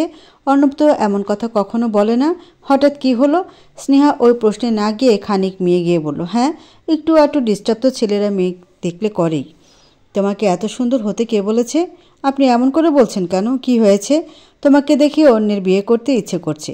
আমার বউর দিকে নজর দেয়, ওর চোখটা তুলে ফেলা উচিত ছিল। সামনে পেলে একটা চড়ন্ত তো মারবই। স্নেহা অবাক হয়ে শুধু তাকিয়ে রইল। ওদের সম্পর্কটা আগের থেকে অনেক স্বাভাবিক। স্বামী স্ত্রীর মধ্যে যেমন সম্পর্কটা থাকা প্রয়োজন ঠিক তেমনই চলছে তাদের সম্পর্ক। কিন্তু মাঝে মাঝে ইতস্ততা তাদের একটু কাবু করে রাখে। অর্ণব কখনো এমন জেলাসি টাইপ আচরণ করে না, আজই প্রথম হলো। তাই তো অবাক হয়ে জিজ্ঞেস করলো, অর্ণব আপনি কি জেলাস? অর্ণব মুখটা বাংলার পাঁচের মতো করে বলল, হয়তো। হয়তো মানে শিওর না। আমার ভালো লাগে না তোমার দিকে কেউ অন্য চোখে তাকালে। এটাকে এখন কি বলবো? অর্ণব, আপনি অনুভূতিদের ক্ষেত্রে বড্ড কাঁচা, বুঝতে অনেক সময় নেন। এখন তুমি বুঝিয়ে দাও। আমি বোঝাবো? অর্ণব একটু এগিয়ে গেল, কাছাকাছি দাঁড়িয়ে মেঘমন্ত্র সুরে বলল, হ্যাঁ বোঝাবে। আমার মন তো আমার আগে তুমি পড়ে ফেলো, তাহলে এই অনুভূতিটাও তুমিই ব্যক্ত করে দাও। স্নেহা একটা শ্বাস ফেলে বলল, নিজের ভেতরের আবেগ অনুভূতি নিজেকেই খুঁজে নিতে হয়, নিজে থেকে বুঝে নিতে হয়। আমি কি আপনার অনুভূতি বুঝতে বা আপনাকে বোঝাতে পারবো? এই যে দেখুন না, আপনি যখন স্টেজে পারফর্ম করেন তখন কত মেয়েরা আপনাকে দেখে ক্রাশ খায়। আমার তখন কি করতে ইচ্ছে করে জানেন? কি ইচ্ছে করে? ওই মেয়েগুলোর গালে ঠাস ঠাস দুটো মেরে বলে আসি, অর্ণব হাসান আমার। তার দিকে বদনজর দিলে তোর নজর খুলে নেব, ফালতু মেয়ে। তারপর ইচ্ছে করে আপনার সুন্দর মুখটা ঢেকে রাখি, যাতে ফাজিল মেয়েগুলো আপনাকে আর দেখতেই না পারে। আর কি কি করতে ইচ্ছে করে? আর হঠাৎ মেয়েটার কথা থেমে যায়, দু হাতে মুখ চেপে ধরে, বড় বড় চোখে তাকায় হাস্যরত অর্ণবের দিকে। অর্ণব হাসছে। বাচ্চা বাচ্চা কথাগুলো তার কাছে দারুণ লাগে। মেয়েটা যে মুখ ফুসকে এতগুলো কথা বলে ফেলেছে তা অর্ণব জানে। এখন হুঁশে এসেছে, এখন আর একটা কথাও বলবে না তাও জানে। তবুও সে বলল, কি মিসেস স্নেহা অর্ণব হাসান, তারপরে কি বললেন না যে? স্নেহার এই একটা রূপ, কথা বলতে গেলে সে কি বলতে কি বলে ফেলে নিজেও জানে না। যেসব কথা বলা বারণ, নিজের মনেই শুধু রাখা দরকার, সেসব কথাই যেন তার ভেতরে থাকে না। হুটহাট এটা ওটা বলতে গেলে নিষিদ্ধ কথাগুলো বলে ফেলে। এখনও তাই হলো, মনে সব কথা উগলে দিল। এবার লজ্জায় পারছে না মাটির সাথে মিশে যাবে। ও উত্তর না দিয়ে ছুটে যেতে চাইল। অর্ণব এক থাবায় ওর কবজি টেনে নিজের বুকের উপর ফেলল, দু হাতে আষ্টে পৃষ্ঠে জড়িয়ে ধরে বলল, এত লজ্জা কেন আপনার শুনি? কথাগুলো যখন বলেই ফেলেছেন তাহলে শেষ করেন, আমি মন দিয়ে শুনবো, প্রমিস। আমার বউয়ের জেলাসিটাও তো মাপতে হবে, দেখা যাক কার জেলাসি লেভেল কত বেশি। স্নেহা অর্ণবের বুকের মাঝে চোখ মুখ খিচে বলল, আমার লজ্জা লাগছে, ছাড়ুন। এটুকু বলতে গিয়েও কণ্ঠ কেঁপে উঠল স্নেহার। অর্ণব শব্দ করে হাসল, ওকে আরও শক্ত করে চেপে ধরে বলল, তুমি এত মিষ্টি কেন স্নেহময়ী? আমাকে তুমি এইভাবে কাবু করে নিলে? তুমি বড্ড অন্যায় করে ফেলেছ মেয়ে। এবার শাস্তি স্বরূপ আমাকে তোমার সারা জীবন সহ্য করতে হবে। স্নেহা শান্ত হলো, মনে কেমন প্রশান্তির শীতল স্রোত বয়ে গেল। ছটফট না করে হাত দুটো বাড়িয়ে অর্ণবের পিঠে রাখলো, মায়াভরা কণ্ঠে বলল, শাস্তি যদি স্বয়ং আপনি হন তবে সেই শাস্তি আমার সারা জীবনের জন্য চাই। প্রাপ্তির খাতায় আপনি না হয় সুখ জড়ানোর শাস্তি হয়েই রয়ে গেলেন। নানা রকম ফুল দিয়ে সাজানো কক্ষে লাল টুকটুকে বউ হয়ে বসে আছে মোহ। হৃদয় নামক এক বখাটে মেয়েবাজ বিগড়ে যাওয়া ছেলের বউ, যার মাঝে এক অসভ্য ছেলেকে বদলে সভ্য করার অদম্য গুণ আছে। আজ থেকে সে তার অর্ধাঙ্গিনী। হৃদয় সে ঘরটাতে এলো কিছু সময় পর। তার তর্স হয়েছে না বউর কাছে আসার জন্য, অথচ মানুষের হট্টগোল আনন্দ পেরিয়ে সে ঘরে ঢুকতেই পারছিল না। বহু কষ্টে টাকা পয়সা দিয়ে নিজের ঘরে ঢুকলো। নিজের ওই বউয়ের কাছে আসতে কিনা তাকে টাকা দিতে হলো, তবুও বউয়ের কাছে আসার জন্য আর দেরি করলো না। টাকা দিয়েই চলে আসলো ভেতরে। ধীর পায়ে এগিয়ে এলো সে। খাটের উপর বসে আস্তে করে মোহর ঘোমটা খুলল। মোহর স্নিগ্ধ মোহনীয় মুখটা দেখেই সে বুকের বাঁ পাশে হাত রাখল। চোখ বন্ধ করে ধপাস করে শুয়ে পড়ল বিছানায়। মোহ হাসলো তার পাগলামোতে। হৃদয় আবার উঠে বসে। মেয়েটা এখন তার বউ ভাবতে শরীরে শিরা উপশিরা শীতল স্রোত বয়ে যায়। সে এগিয়ে মোহর কপালে ঠোঁট ছুঁয়ে দেয়, এরপর ফোলা গাল দুটিতেও ঠোঁট ছোঁয়। মোহনীয় সুরে বলে, তুমি এত সুন্দর কেন জান? মোহ হেসে বলল, তোমার চোখ সুন্দর তাই। এতকাল তো আমার চোখ সুন্দর ছিল না, তুমি আসার পরই কেন হলো? তার মানে তুমিই সুন্দর, লাগামহীন সুন্দর। তোমার চোখে আমি তোমার প্রেম, তাই আমি সুন্দর। শুধু কি প্রেম, তুমি তো আমার ভালোবাসা চান। তোমার ওই মোহনীয় রূপ আমাকে বরাবর ঘায়েল করে। তুমি মনের ভেতরটা বড্ড বাজেভাবে দখল করে রেখেছ। একটু জড়িয়ে ধরবো জান, অনুমতি দাও। মোহ দুষ্টুমি করে বলল, যদি অনুমতি না দিই তো কী করবে? ঝাঁপিয়ে পড়ব, সাহস আছে? দেখবে। দেখবে বলে আর সময় নিল না, সত্যি সত্যি ঝাঁপিয়ে পড়ল নববধূর উপর। শুরু হলো আরও দুটি মানুষের একসাথে পথ চলার গল্প, দুটি মন একত্রে মিলনের গল্প। প্লেবয় খ্যাত হৃদয়ের জীবনেও এমন মোহদের আগমন ঘটুক, তাদের জীবনে এমন ভালোবাসা আসুক যেমন ভালোবাসায় তারা নিজেদের জীবনের নতুন সূচনার সূত্রপাত ঘটাতে পারবে। প্রমাণ হোক কোনো নারীতে আসক্ত না হওয়া প্রেমিকটাও এক নারীতে আসক্ত হয়ে এক জীবন কাটিয়ে দিতে পারে। হৃদয়ের নতুন পথ চলা সুন্দর হোক, মোহ তার পূর্ণতার পরিপূরক হোক। প্রকৃতি রং বেরঙের সাজে সুসজ্জিত। গ্রীষ্মের প্রচণ্ড দাপদাহে আর রৌদ্রের তাপে চারপাশ ঝলসে গেলেও গাছের ডালে ডালে ফুটে থাকা বাহারি ফুলগুলো যেন এক ছটাক শান্তি ছড়িয়ে দিচ্ছে প্রকৃতির বুকে। কৃষ্ণচূড়ার আগুন লাল রং, জারুলের বেগুনি থেকে নীলচে লাবণ্য মিশ্রিত সৌন্দর্য, আর অমল তাসের ঝুলন্ত হলুদিয়া ফুল, সব মিলিয়ে প্রতিটি রাস্তার মোড়ে মোড়ে ছড়িয়ে পড়ছে মুগ্ধতা আর রঙের উচ্ছ্বাস। তাই তো এত গরম হওয়া সত্ত্বেও বিয়েবাড়ির মহল কেমন ফুরফুরে, হৈ হুল্লোড়ে মেতে আছে চৌধুরী বাড়ি। দীর্ঘ 5 বছর পর বাড়িতে অনুষ্ঠান হচ্ছে, বিয়ের অনুষ্ঠান। বাড়ির মেজে ছেলে আয়ানন্ত চৌধুরীর বিয়ে। 5 বছরের অপেক্ষার পর অবশেষে তার অন্তঃপ্রিয়া হতে চলেছে তার অর্ধাঙ্গিনী। আর মাত্র কিছু সময়ের অপেক্ষা। বর্তমানে অন্তকে স্টেজে বসিয়ে রেখে প্রার্থনা বসে আছে বাইরে। ছেলে মেয়েগুলো কাজ করতে করতে কাহিল। এখন একটু বসেছে, একটু পর আবার দৌড়াদৌড়ি করতে হবে। 8টা চেয়ার নিয়ে গোল হয়ে 8 জন বসে আছে। সবার মাঝ থেকে হৃদয় হঠাৎ গরমে হাঁসফাঁস করে উঠল। উফ, বাল, এত গরম কেন? এখন তো রোদও নাই, তবুও এত গরম। মোহ তেতে উঠল হৃদয়ের কথায়। মুখের ভাষা ঠিক করে কথা বলো হৃদয়, তোমার জন্য আমার ছেলেটা বেহায় হয়ে যাচ্ছে। কথায় কথায় গালাগালি করো কেন? ছেলেটাও হচ্ছে তোমারই মতো। বউয়ের রাগী মুখ দেখে একটু আমতা আমতা করলো সে। বিড়বিড় করে বলল, আমার ছেলে তো আমার মতোই হবে, তাই না? শুধু বিড়বিড়ই করলো, গলা উঁচু করে বউয়ের উপর আর কিছু বলতে পারল না। তখন কোথা থেকে ছুটে এলো গোলুমোলু দেখতে 3 বছরের এক বাচ্চা মেয়ে। দৌড়াদৌড়ি করে ঘেমে গেছে একেবারে, টস টসে গাল দুটো লাল হয়ে আছে। মেয়েটা হৃদয়ের কাছে এসে কেঁদে কেঁদে বলল, চাচু চাচু, লিদ ভাইয়া আমাকে তুমু দিয়েতে। হৃদয় মেয়েটার আদো আদো সুরে বলা বাক্য বুঝল না। সে ওর টুসটুসে গাল টেনে বলল, কি হয়েছে স্নিগ্ধা মামুনি? লিদ ভাইয়া কি করেছে? অরণ্যা আহমেদ স্নিগ্ধা, অর্ণব স্নেহার মেয়ে, বয়স 3-এর কোঠায়। পিচি মেয়েটা হাত নাচিয়ে নাচিয়ে বলল, লিদ ভাইয়া আথে না, ভাইয়া আমাকে তুমু দিয়েতে। হৃদয় তবুও বুঝল না। পাশে বসা প্রার্থককে টেনে কাছে আনলো। স্নিগ্ধা রেলমেলো ছোট চুলগুলো গুছিয়ে দিয়ে বলল, হৃদ ভাইয়া তোমাকে চুমু দিয়েছে মামুনি? স্নিগ্ধা ওপর নিচ মাথা নাড়ালো ঘন ঘন। অর্ণব এ কথা শুনে বড় বড় চোখ করে বলল, দেখেছিস বাবার মতো ছেলে হয়েছে। এ হৃদয়, তোর ছেলেকে এতটুকু বয়সে পাকিয়ে দিয়েছিস। আমার মেয়ে থেকে দূরে রাখোকে, কত বড় সাহস আমার মেয়েকে চুমু খায়। সেই দিনও আমার সামনে আমার মেয়েকে চুমু খেয়েছে তোর ছেলে। হৃদয় উল্টো মেজাজ দেখিয়ে বলল, 100 বার খাবে। তোর মেয়েকে আমার ছেলের বউ বানাবো, চুমু খেলে সমস্যা কি? অর্ণব পা দিয়ে ওর চেয়ার লাথি মেরে বলল, একদম নজর দিবি না আমার মেয়ের দিকে। তোর ছেলের সাথে আমি মেয়ে বিয়ে দিব না। এবার তেতে উঠল স্নেহা। থামবেন আপনি? বাচ্চার সামনে কি সব বলছেন? ও কি শিখবে বলুন তো? অর্ণব চুপ হয়ে গেল, কিন্তু চোখে চোখে আর একটু যুদ্ধ চলল হৃদয়ের সাথে। তখন পুষ্প স্নিগ্ধা নিজের কোলের উপর বসিয়ে নিল। ফোলা গাল দুটোতে চুমু দিয়ে বলল, হৃদ ভাই স্নিগ্ধাকে আদর করে চুমু খেয়েছে। এই যে তোমার আন্টি যেমন তোমার গালে চুমু খেলো তেমন। তাহলে কাঁদছো কেন মামুনি? ভাইয়া তো আদর দিয়েছে।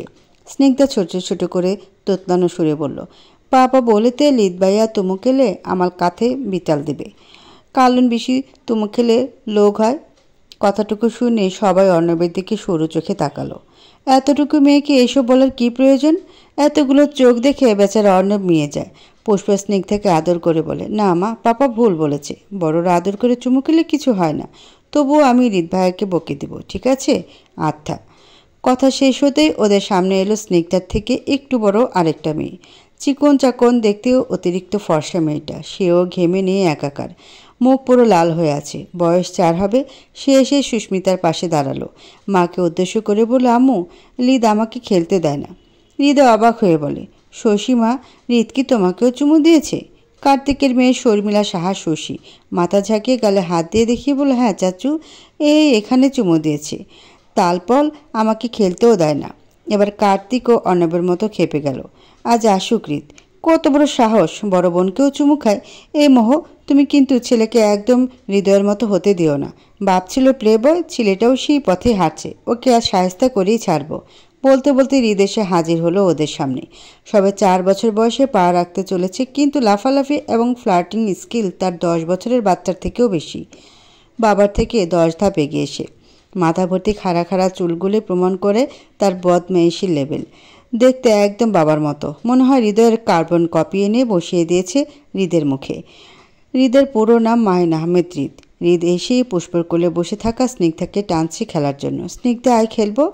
হৃদয় ওকে টেনে নিজের সামনে দাঁড় করালো। তুই এদিকে আয় বাপ, তোর নামে নালিশ এসেছে। মেয়েদের সাথে ফ্ল্যাট করিস তুই? ওরা তোর বোন হয় না? ওদের সাথে কি হচ্ছেটা কি হৃদয়? ও বাচ্চা, ফ্ল্যাট করার কি বুঝে? বলো যাতে এমন ব্যাড বিহেভ না করে। তুমি শাসন করতে গিয়ে এমন এমন ওয়ার্ড ইউজ করো, তাতে ওরা আরও বাজে কাজ সম্পর্কে শিখবে। ভালোভাবে বলো, হৃদ মামামের কাছে এসো। কাম। হৃদয় জিপ কেটে বলল, সরি জান, এই মুখটাও না অটোমেটিক চলতেই থাকে। ইদানিং মুখে ভালো কিছু আসে না কেন কে জানে। মোহ দীর্ঘশ্বাস ফেলল। ছেলেটা কোনো দিন ভালো হবে না। 5 বছর ধরে সংসার করছে দুজন। হৃদয়ের এই উদ্ভট আচরণের জন্য কম বকা খায়নি সে মোহর থেকে, তবুও শুধরায় না। তবে একটা কথা ঠিক, মোহকে সে প্রচণ্ড ভালোবাসে। মোহ প্রচণ্ড মেজাজি মেয়ে। মেজাজ খুইয়ে গেলে তার তাল থাকে না। মুখে যা আসে তাই বলে। হৃদয় তা সিরিয়াসলি নেয় না। বউ রেগে গেলে মুখে কুল পেটে বসে থাকে। বউর রাগ ঠান্ডা হলেই তার কাছে আসে। হৃদ তখন মোহর কাছে গেলে মোহ বলল, তুমি কি বোনেদের গালে চুমু খেয়েছো? হৃদ মাথা নাড়িয়ে না বোঝালো। বলল, আমি চুমু খাইনি তো মাম্মা। মিথ্যে কেন বলো হৃদ? ওরা বলল তুমি ওদের জোর করে চুমু খেয়েছো। ওই যে দেখো স্নিগ্ধা কেমন কাঁদছে। তুমি বোনকে কাঁদিয়েছো কেন বাবা? শশী আপুকেও খেলতে দিচ্ছ না? This is bad manners. আমি কিছু করিনি মাম্মা, সত্যি বলছি। মোহ চোখ পাকালো। আদর করে বললে ছেলেটা কিচ্ছু স্বীকার করবে না, তাই শক্ত গলায় বলতে হবে। তবে মোহর কিছু বলার আগে প্রার্থ থামিয়ে দিল। কিছু বলো না মোহ, আমার কাছে দাও ওকে। হৃদ চাচুর কাছে আসো তো। হৃদ সুযোগ পেয়ে মায়ের থেকে ছুটে গেল প্রার্থর কাছে। কোলে উঠে বসলো চাচুর। প্রার্থ আদর করে বলল, তুমি আপুদের ভালোবাসো না? বাসি তো।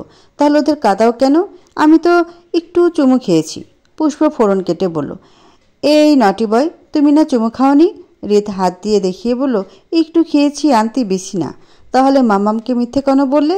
হৃদ আবার একইভাবে বলল, একটু বলেছি তো, বেশি না। একটু মিথ্যে বললে কিচ্ছু হয় না। কে বললো কিছু হয় না? তুমি জানো একটা মিথ্যে দিয়ে কত মিথ্যে তৈরি হয়? আর মিথ্যেবাদীকে আল্লাহ কখনো ভালোবাসে না, জানো না? কারো কাছে মিথ্যে বলবে না বাবা, ঠিক আছে? মিথ্যে বললে আল্লাহ পাপ দেয়। আর বলবো না। দ্যাটস মাই বয়। আপুদেরও আর বিরক্ত করবে না, ঠিক আছে? ঠিক আছে। বজ্র ছেলের মতো শুনল কথা। হৃদ এদিকে খাঁটি শোনা। বাবা মায়ের কথা একটাও শুনবে না, কিন্তু চাচু আর আন্টিদের কথা সে ফেলে না। একেবারে শিরোধার্য রূপে গ্রহণ করে। তখন হঠাৎ কর্কশ শব্দে প্রার্থর ফোনটা বেজে উঠল। ফোনটা সামনে ধরতে দেখলো ভিডিও কল এসেছে। ইতালি থেকে কল করেছে রকি। গত 1 বছর যাবৎ সে ইতালিতে থাকছে ইনারার সঙ্গে। আজ বন্ধুর ভাইয়ের বিয়েতেও সে উপস্থিত থাকতে পারছে না। এদিকের খবরাখবর নিতেই কল করা। প্রার্থ ফোনটা তুলল, সকলের মাঝে তুলে ধরল। স্ক্রিনের উপর ভেসে উঠল রকের হাস্যোজ্জ্বল চেহারা। তার পাশে গা ঘেঁষে বসে আছে অতিরিক্ত ফর্সা সুন্দরী এক নারী। এ বুঝি সে ইতালিয়ান ইনারা? ওদের বিয়ে হয়েছে 2 বছর আগে। ইনারা বাংলাদেশে এসেছিল তখন। এবার রকি গেছে ইতালি। ফোনে বন্ধুর সাথে কথা বলার মাঝে চঞ্চল হৃদ চাচুর থেকে ছুটে গেল। স্নিগ্ধা আর শশীকে টানতে টানতে নিয়ে গেল। ও তো আর বসে থাকার মতো ছেলে না। নিজেও বসবে না, কাউকে বসতেও দেবে না দুষ্টুটা। রাত বাজে তখন প্রায় 12টা। অন্তপ্রিয়ার বিয়ে সম্পন্ন হয়েছে সন্ধ্যার পরপরই। রেজিস্ট্রি পেপারে সাইন করে 3 বার কবুল বলে প্রিয়া আজ পুরোপুরি অন্তর্নামে দাখিল হয়ে গেছে। 5টা বছরের অপেক্ষায় ফল তাদের আজকের এই বিয়ে। সারাদিন সারাক্ষণ আনন্দ ফুর্তি হই হুল্লোড়ে কাটিয়ে অন্তর সবে বাসর ঘরে ঢুকলো। প্রিয়াকে সেই কখন বসিয়ে রেখেছে ঘরে, কিন্তু অন্তর খবর নেই। মাত্র সব কিছু থেকে একটু ফুরসত পেয়ে বাসর ঘরে পা রাখলো। ঘরে ঢুকে প্রথমে দরজা লাগিয়ে দিল সে। ঘুরে তাকালো নববধূ বেশি বসা তার অন্তপ্রিয়ার দিকে। প্রিয়া লাল লেহেঙ্গা পরে খাটের মাঝ বরাবর বসে আছে। মাথায় তার এক হাত ঘোমটা টানা। অন্ত এগিয়ে গেল ধীর কদমে। হুট করে প্রিয়া নিজের মাথার ঘোমটাটা টেনে খুলে ফেলল। চোখ মুখে তার উপচে পড়া খুশি। ও দূরে দাঁড়ানো অন্তর দিকে 2 হাত বাড়িয়ে খুশিতে ডগমগ হয়ে বলল, অন্ত, আমাকে জড়িয়ে ধরো জলদি। ওর এমন কাণ্ড দেখে অন্ত হাসবে না কাঁদবে বুঝে পায় না। নতুন বউ একটু লজ্জা টজ্জা নিয়ে বসে থাকবে, আর অন্ত এসে সে লজ্জা ভাঙাবে তা না করে বউ নির্লজ্জের মতো জামাইকে কাছে ডাকছে। অন্ত হাসতে হাসতে এগিয়ে গেল প্রিয়ার দিকে। ওর বাড়িয়ে দেওয়া হাতের ফাঁক গলে গিয়ে জড়িয়ে ধরল ওকে। খুব শক্ত করে জড়িয়ে ধরল। প্রিয়াও খুশিতে শক্ত করে চেপে ধরল অন্তকে। অন্ত ওর মাথায় হাত বুলিয়ে দিয়ে ডাকলো, বউ। প্রিয়া অন্তর ঘাড়ে মুখ গুজে রেখে মিহি সুরে প্রত্যুত্তর করল, অন্ত আবার ডাকে, বউ। শুনছি তো, বলো না। বলছি তো, বউ। তুই আমার বউ। এর বেশি আর কি বলবো? বউর থেকে মিষ্টি শব্দ এই দুনিয়া নেই। ভালোবাসি বউ। অন্তর কথা শুনে প্রিয়া তো খুশিতে গদগদ হয়। মুখ উঠিয়ে তাকায় অন্তর চোখে, দুহাতে কাঁধ জড়িয়ে রাখে। অন্তর দুহাত নিয়ে রাখে প্রিয়ার মেধিন কোমরে। দুজনের খুশি যেন বাদ মানছে না। এত খুশি যে ওরা কই রাখবে। দুজনের চোখের কোণে ভিজে উঠেছে প্রায়। হঠাৎ এমন আবেগপ্রবণ মুহূর্তে প্রিয়া দুষ্টুমি করে বসল। সে বেডের উপর হাঁটু ভাঁজ করে রেখে দাঁড়ানোর মতো ছিল। অন্তর ছিল মেঝেতে শটান হয়ে দাঁড়িয়ে। দুজনের মুখ একদম মুখোমুখি। প্রিয়া নিজের তকতকে কোমল ঠোঁট জোড়া উঁচু করল। চুমু দেওয়ার মতো মুখে শব্দ করল দুবার। ঠোঁট উঁচু রেখেই বলল, চুমু দাও। এমন আবদারে অন্তর শব্দ করে হেসে ফেলে। দুষ্টু সুরে বলে, সত্যিই দিব? বুঝিস কিন্তু, একবার চুমু দিলে আজকের জন্য আর ছাড়ছি না। বাদ দাও ছাড়াছাড়ি। আমি বলেছি নাকি ছাড়তে? নষ্ট প্রেমিক পুরুষ তুমি। প্রেমিকাকে রেখে 4 বছর দূরে থেকেছ। 5 বছরের প্রেমে একটা গভীর চুমু খেতে পারলে না। কিসের প্রেমিক তুমি শুনি? চরম অসভ্য প্রেমিক পুরুষ আমি। এক্সাম্পল চাই তো? দেরি কিসের? Let's start. প্রিয়া ঠোঁটজোড়া উঁচু করে রেখেছে। অন্ত এগিয়ে গেল সে রক্তলাল অধর পানে। প্রিয়ার চোখ বন্ধ করে ফেলে আগেই, কিন্তু সময় চলে যায়, ঠোঁটে আর কিছুর স্পর্শ আসে না। প্রিয়া অধৈর্য হয়ে চোখ খোলে, দেখে অন্ত চশমার ভেতরে থাকা চোখ দুটো কুঁচকে তাকিয়ে আছে। প্রিয়া সন্ধিহান চোখে তাকিয়ে বলে, কি হলো? আমি কি লিপস্টিক খাবো? মানে এই মেকআপ আগে তোল। লাল টকটকে লিপস্টিক দিয়ে তো ঠোঁট রাঙিয়ে রেখেছিস। আমি কি এত সাজতে বলেছি? তুই তো আমার কাছে এমনিতেই পড়ি।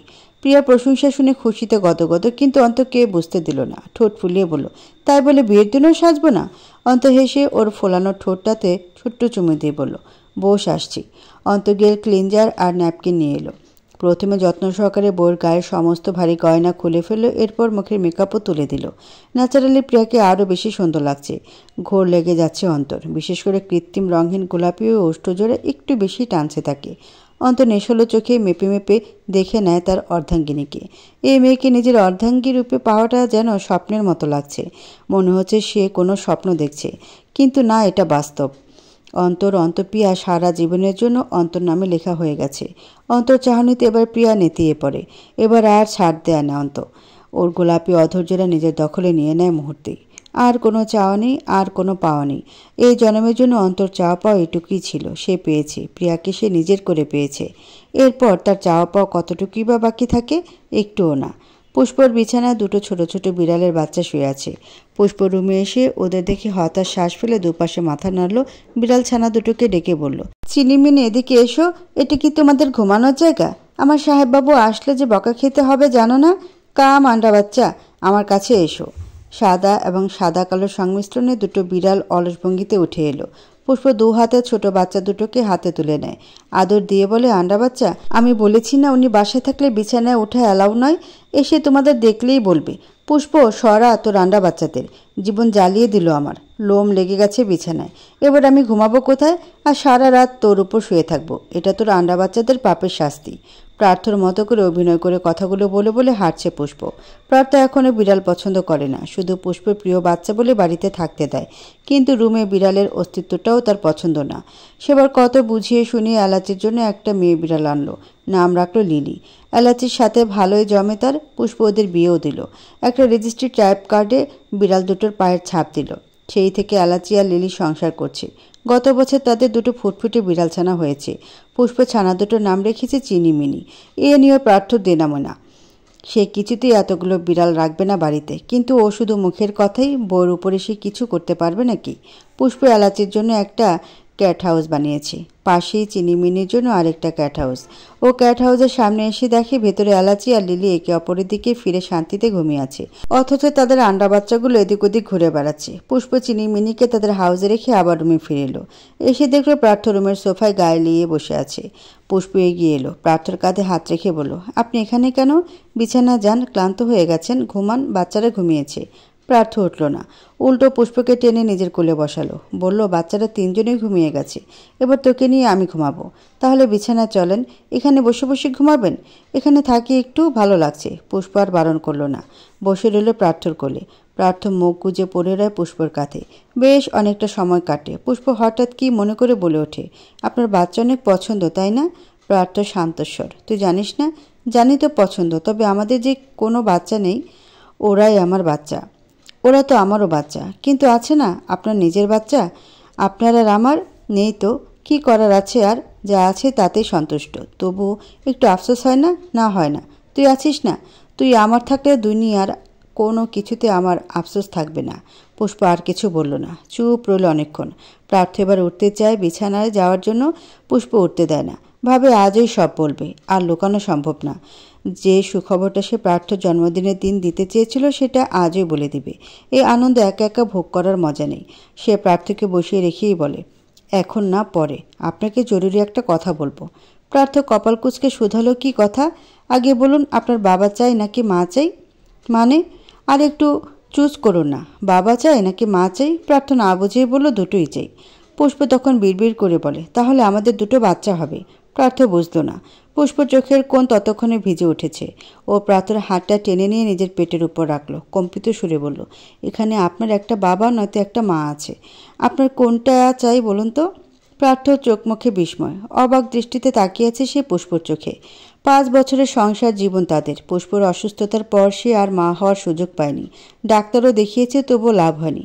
শেষমেশ আশা ছেড়ে দিয়েছে তারা। আশা ছাড়ার পর হঠাৎ সুখবরটুকু শুনে সে যেন নিজের কানকেও বিশ্বাস করতে পারছে না। কিংকর্তব্য বিমূঢ় হয়ে শুধু তাকিয়ে আছে। হাঁসফাঁস করে উঠেছে বুকের ভেতর। বড় বড় শ্বাস ফেলে স্বার্থ শুধালো, এটা সত্যি?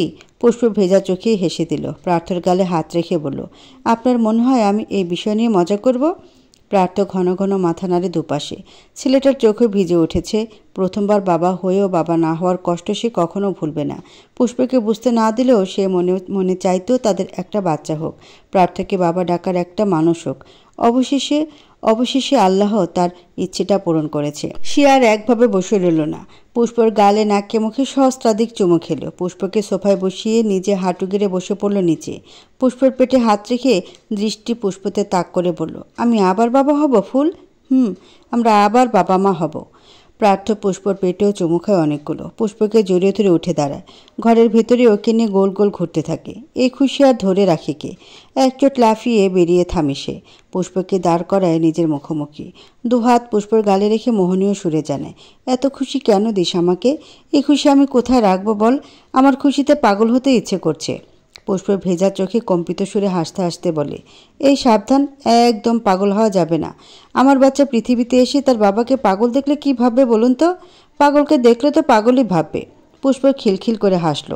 তার বরটা আসলেই পাগল। প্রার্থ হুট করে পুষ্প ঠোঁট জোড়া চেপে ধরল। কিছুক্ষণ বাদে ছেড়ে এসে কপালে কপাল ঠেকিয়ে বলল, আজ তোর কি চাই বল? আমাকে আবার বাবা হওয়ার সুযোগ দেওয়ায় আজ তোর জন্য সব কিছু করবো আমি। বল কি চাই?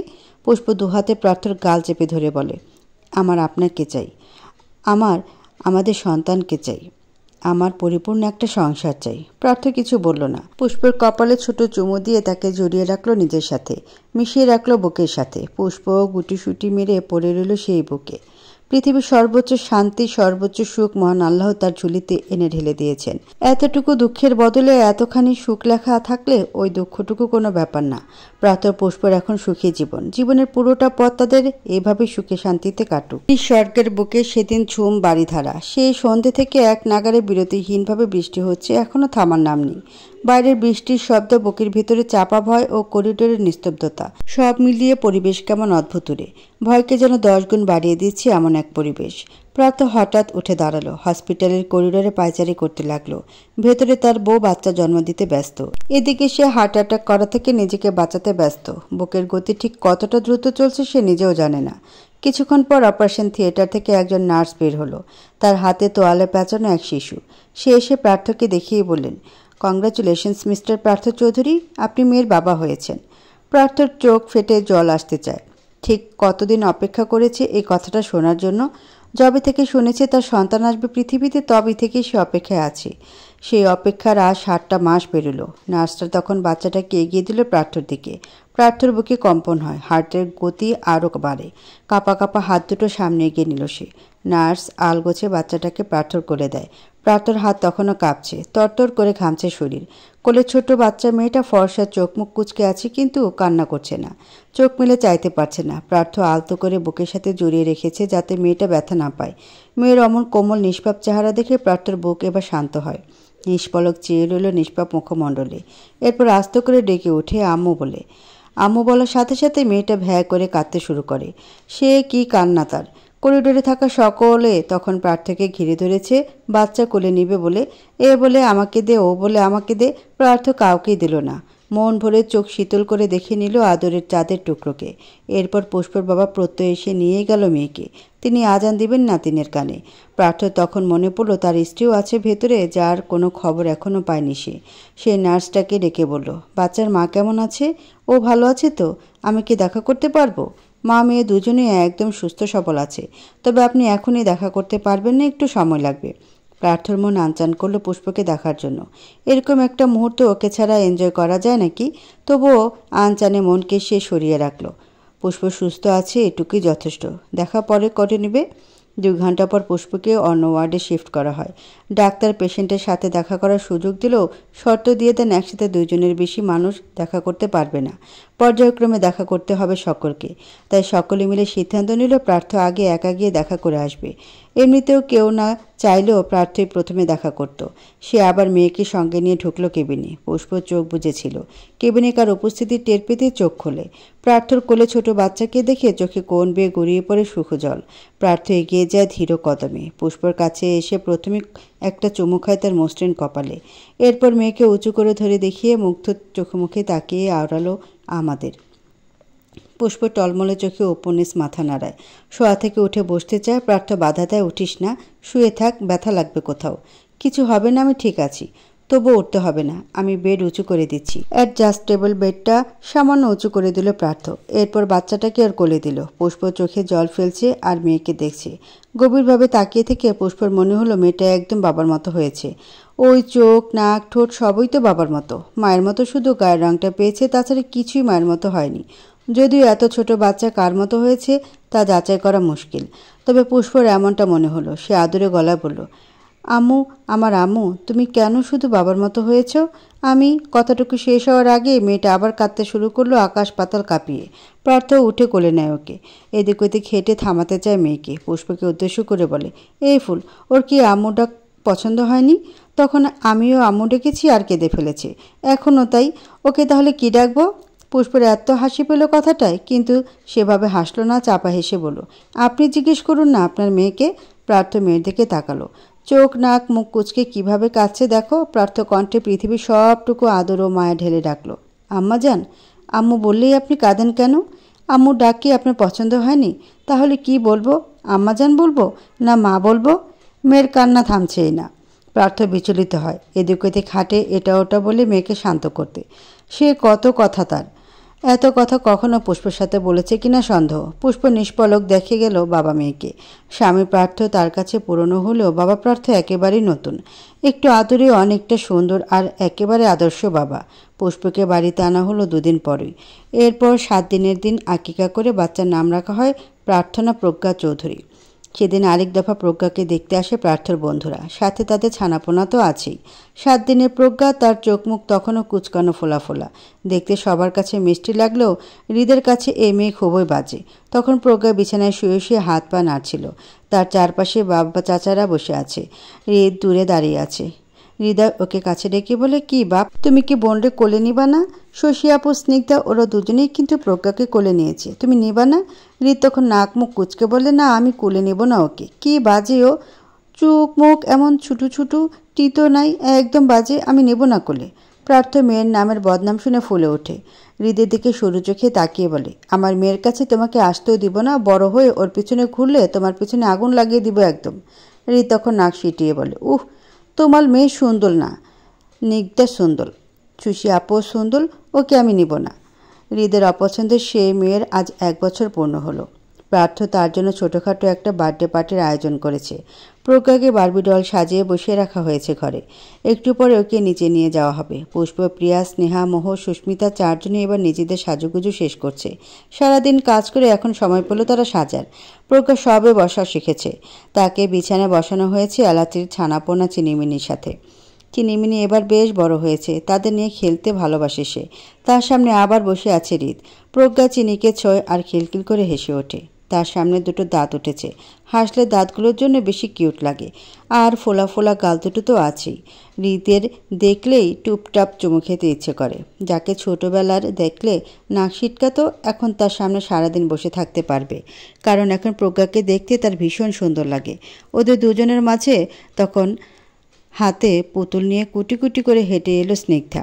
মেয়েটার এবার 4 বছর চলছে আর হৃদের 5 বছর। সে এসে হৃদকে উদ্দেশ্য করে বলল, হৃদ ভাইয়া চলো খেলবো। হৃদ ওর দিকে না ফিরিয়ে বলল, আমি খেলবো না, তুই সুশি আপুর সাথে খেল। না, আমি তোমার সাথে খেলবো। আসো না হৃদ ভাইয়া।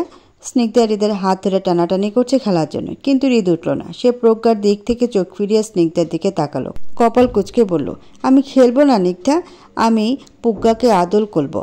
স্নিগ্ধা ঠোঁট ফুলিয়ে দাঁড়িয়ে থাকে, ফোলা ফোলা গাল দুটো আরও ফুলে ওঠে। প্রজ্ঞা তখনই বিছানায় বসে চিনিমিনির সাথে খেলছে। হৃদ তখন টুপ করে গিয়ে টুকুস করে একটা চুমু খায় প্রজ্ঞার ফুলকো লুচির মতো গালে। মেয়েটা কিছু না বুঝে গোল গোল চোখে তাকিয়ে থাকে হৃদের দিকে। হৃদ ওর মাথায় হাত বুলিয়ে বলে, খেলো গোপা খেলো। প্রজ্ঞা আবার চিনিমিনির সাথে লেগে পড়ে। এদিকে স্নিগ্ধা যে গাল ফুলিয়েছে সেটা যেন দেখলই না হৃদ। স্নিগ্ধা এবার রাগ করে হৃদের হাতে কামড় বসায়। এরপর ওর গায়ে সাদা গেঞ্জিটা টেনে ধরে, নিজের সমস্ত শক্তি খাটিয়ে টানতে টানতে বলে, চলো তুমি আমার সাথে খেলবে, চলো হৃদ ভাইয়া। হৃদও নাছর বাঁধা যাবে না। সে নিজেকে ছাড়ানোর চেষ্টা করে বলে, আমি যাব না। ছাল নিগ্ধা, আম্মু আমি যাব না। দুজনে এক প্রকার ধস্তাধস্তি চলে। ওদিকে প্রজ্ঞা ওদের দেখে হাততালি দেয় আর খিলখিল করে হাসে। ওদের ঝগড়া দেখে এবার পুষ্পরা কাছে এলো। স্নেহা স্নিগ্ধাকে সরিয়ে নিয়ে বলে, কি হয়েছে মাম্মা, ভাইয়াকে এভাবে টানছো কেন? স্নিগ্ধা আবার ঠোঁট ফোলায়, এরপর কেঁদে ফেলে। কাঁদতে কাঁদতে বলে, ভাই আমার সাথে খেলে না কেন? মোহ হৃদকে বলে, তুমি বোনের সাথে খেলো না কেন হৃদ, ওকে কাঁদাচ্ছ কেন? হৃদও ঠোঁট ফুলিয়ে বলে, আমি প্রজ্ঞার সাথে খেলবো মাম্মা। না, তুমি আমার তাতে খেলবে। দুজনে নিজের সিদ্ধান্তে অটল। স্নিগ্ধা হৃদকে ছাড়া খেলবে না, হৃদ স্নিগ্ধার সাথে খেলবে না। এ নিয়ে একজোট লড়াই হলো, কান্নাকাটি হলো। শেষমেশ কেউ তাদের একসাথে করতে পারলো না। স্নিগ্ধা কাঁদতে কাঁদতে চলে গেল নিচে। এরপর রাতে কেক কাটা হলো। প্রজ্ঞা কেক কেটে খেয়ে দিয়ে বাবার কোলে ঘুমিয়ে যায়। হৃদ এবার কার সাথে খেলবে? প্রজ্ঞা তো ঘুমিয়ে গেল, তাই সে চলে যায় শশী স্নিগ্ধার কাছে। দুজনে মিলে একসাথে খেলছিল। হৃদ গিয়ে স্নিগ্ধাকে বলে, আয় নিগ্ধা আমরা খেলি। স্নিগ্ধা মুখ ঘুরিয়ে নেয়। তখন খেলার জন্য কান্না করলো, তখন আসেনি, এবার এসেছে খেলতে। স্নিগ্ধা নতুন স্টাইলে ভেঙচি কাটতে শিখেছে। জিভ বের করে মুখ চোখ বাঁকিয়ে ভেঙচি কেটে বলে, খেলবো না আমি তোমার সাথে, যাও এখান থেকে। হৃদ মুখ ফিরিয়ে শশীকে জিগায়, সুশি আপু চল আমরা খেলি। শশীও মানা করে দেয়, তুই যা, তোর সাথে খেলবো না, আমি আর নিগ্ধা খেলবো। এতক্ষণ ও কাউকে পাত্তা দেয়নি, এখন ওকে কেউ পাত্তা দিচ্ছে না, তবুও সে চলে গেল না। ওদের সাথে জোর করে খেলতে বসলো। এত সহজে হার মানার পাত্র হৃদ নয়। রাত তখন 10টা বাজে। তখনও হই হুল্লোড় চলছে লিভিং রুমে। বাচ্চারা সবাই ঘুমিয়ে গেছে, বড়রা লিভিং রুমে আনন্দ করছে। এমনিতেও এখন সবাই সবার লাইফ নিয়ে মহাব্যস্ত। যে যে যার যার পারিবারিক ব্যবসায় নিজ কাঁধে নিয়েছে। পাশাপাশি তাদের ব্যান্ডের কনসার্ট তো আছেই, তবে তা অপশনাল। মাঝে মাঝে বেছে বেছে শো করে তারা। দেখা সাক্ষাৎ হয় খুব কম। ওই যখন অনুষ্ঠানের আয়োজন হয় তখনই একটু বেশি সময় পার করা হয় একত্রে। গল্প আড্ডার মাঝে থেকে একসময় দৌড়ে বেসিনের দিকে গেল প্রিয়া। অন্ত সাথে সাথে উঠে দৌড় লাগায় ওর পিছে। মেয়েটা বমি করছে বেসিনে। অন্ত বিচলিত হয়, পিঠে হাত বুলে অস্থির গলা বলে, প্রিয়া কি হয়েছে? বমি করছিস কেন? কি খেয়েছিস? ভাই ভাই ডাক্তার ডাকো, অ্যাম্বুলেন্স ডাকো। ভাই দেখো প্রিয়ার কি হয়েছে। এই প্রিয়া। বমি করা শেষে প্রিয়া নেতিয়ে পড়ে অন্তর উপর। অন্তর বুক কাঁপছে, ত্রাসে গলা শুকিয়ে কাঠ। তখন পুষ্প এসে ধরল প্রিয়াকে। অন্তকে বলল, অন্ত ভেতরে নিয়ে চলোকে। অন্ত সময় ব্যয় না করে কোলে তুলে নেয় ওকে, নিয়ে গিয়ে শুয়ে দেয় সোফায়। সবার উৎসুক নজর ওদের উপর। প্রিয়ার কি হয়েছে কিছু বুঝতে পারে না। ওদিকে বেচারা অন্তত পাগল প্রায়, কি থেকে কি করবে কোথায় যাবে ভেবে পায় না। পুষ্প ওকে শান্ত করলো। অহনা বেগম পানি এনে খাওয়ালেন বোমাকে। তিনি প্রথমে একটু নারাজ থাকলেও এখন প্রিয়াকে ভীষণ ভালোবাসে। তিনি প্রিয়াকে জিজ্ঞেস করলেন হাবিজাবি কিছু খেয়েছে কিনা। প্রিয়া মাথা নাড়িয়ে না করে দেয়। প্রার্থ উপরে ছিল, নিচে এসে ওকে এই অবস্থায় দেখি ডাক্তার ডাকে। ডাক্তার আসে প্রায় আধা ঘন্টা পর। তখন ওকে নেওয়া হয় ওদের নিজেদের রুমে। ডাক্তার মহিলাটি এসে প্রথমে প্রিয়ার নাড়ি দেখলেন। ঠান্ডা ঘামে ভিজে আছে প্রিয়ার গাল। হালকা করে পেটে চেপে দেখলেন নিচের দিকে কিছুটা স্ফীতি। তিনি হঠাৎ জিজ্ঞেস করলেন, শেষ পিরিয়ড কবে হয়েছিল? বড় ভাইদের সামনে এমন প্রশ্নটা করে লজ্জায় পড়ে যায় মেয়েটা। তখনই রুম থেকে বেরিয়ে যায় ছেলেটা। ওরা বুঝে এবার স্পেস দরকার। ছেলেরা যেতেই প্রিয়া জবাব দেয়, ধীরে ধীরে 1.5 মাস হবে। ভদ্রমহিলা হাসেন। তিনি চূড়ান্ত সিদ্ধান্তে যাওয়ার আগে ব্যাগ থেকে প্রেগনেন্সি কিট বের করে দেন। অতঃপর কাঠি পরীক্ষা করার পর শিওর হয় প্রিয়া প্রেগনেন্ট। বিয়ের প্রায় 1 বছর 7 মাস চলছে। এটা সঠিক সময় বাবা মা হওয়ার। বাড়িতে আরেকটা বাচ্চা আসার সুবাদে আরেক দফা খুশির ঢেউ খেলে গেল বাড়িতে। এদিকে প্রিয়া শুধু লজ্জা পাচ্ছে। সবাই কি ভাবে ভেবেই লজ্জায় লাল হয়ে যাচ্ছে। অথচ লজ্জা লাগছে না লজ্জাওয়ালা সেই ছেলেটার। বাবা হওয়ার খুশিতে পুরো বাড়ি ঘুরে ঘুরে মাথায় করে নিয়েছে। নিজের বাবাকে জানাচ্ছে সে নিজেও বাবা হবে। সে কি খুশি তার! এতদিন চাচ্চু ছিল, এবার বাবা হবে ভাবতেই শরীরে কাঁটা দিচ্ছে। খুশিতে পারছে না 101টা চুমু খাবে প্রিয়াকে। মানুষজন কমুক, প্রিয়াকে ঠেসে ধরে চুমু খাবে তাকে বাবা করার দায়ে। রাত তখন 1টার ঘরে। একে একে সকল গেস্ট বিদায় নিচ্ছে। বাচ্চারা সকলে ঘুমিয়ে গেছে। অর্ণব, হৃদয়রা যার যার গাড়ি নিয়েছে। ওরা এখনই বাড়িতে ফিরবে। গেটের সামনে প্রার্থ থেকে বিদায় নিয়ে এক একজন চলে গেল এক এক পথে। হৃদয়ের গাড়িতে শুধু হৃদয়, মোহ এবং হৃদ। হৃদ ঘুমাচ্ছে, তাই মোহ ওকে কোলে করে রেখেছে। ড্রাইভিং সিটে বসে হৃদয় গাড়ি ড্রাইভ করছে। নীরবতার মাঝে হঠাৎ হৃদয় বলে ওঠে, শোনো জান, আমার না আবার বাবা হতে ইচ্ছে করছে। মোহ সরু চোখে তাকিয়ে বলে, তোমার হঠাৎ এমন ইচ্ছে হলো কেন? অন্তকে দেখলে না বেটা বাপ হচ্ছে, ওকে দেখে আমারও ইচ্ছে করলো। চলো না, হৃদের জন্য একটা ভাই বা বোন নিয়ে আসি। চলো আজই প্রসেসিংয়ের কাজে লেগে পড়বো। একদম বাজে কথা বলবে না হৃদয়। হৃদ আরও বড় হোক, এরপর প্ল্যানিং করব। হৃদয় গাড়ি থামায় মাঝ রাস্তায়। বাচ্চাদের মতো ছটফট করে ওঠে, না জান প্লিজ, চলো আজকেই প্ল্যানিং করি। আমার আরেকটা ছানা চাই, বেবি প্লিজ। মোহর রাগ হলো, এখন কি এগুলো বলার সময়? সে তেতে উঠে, এই তুমি গাড়ি চালাবে? মাঝ রাস্তায় দাঁড়িয়ে কী সব বকছো তুমি? আগে বলো একটা ছানা দিবি, এরপর গাড়ি চালাবো। হৃদয়, আমি কিন্তু তোমাকে এখানে ফেলেই চলে যাব, তারপর নিও তুমি তোমার ছানা। ফালতু একটা, কাজের কাজ কিচ্ছু না, যতসব ফালতু মার্কা কথা। তোমাকে এখন মাঝ রাস্তায় বাচ্চা পয়দা করে দিতে হবে? আশ্চর্য। মোহ ভীষণ রকম তেতেছে। হৃদয় এবার একটু মিয়ে আসে, গলা ছেড়ে বলে, রাগ করো কেন জান?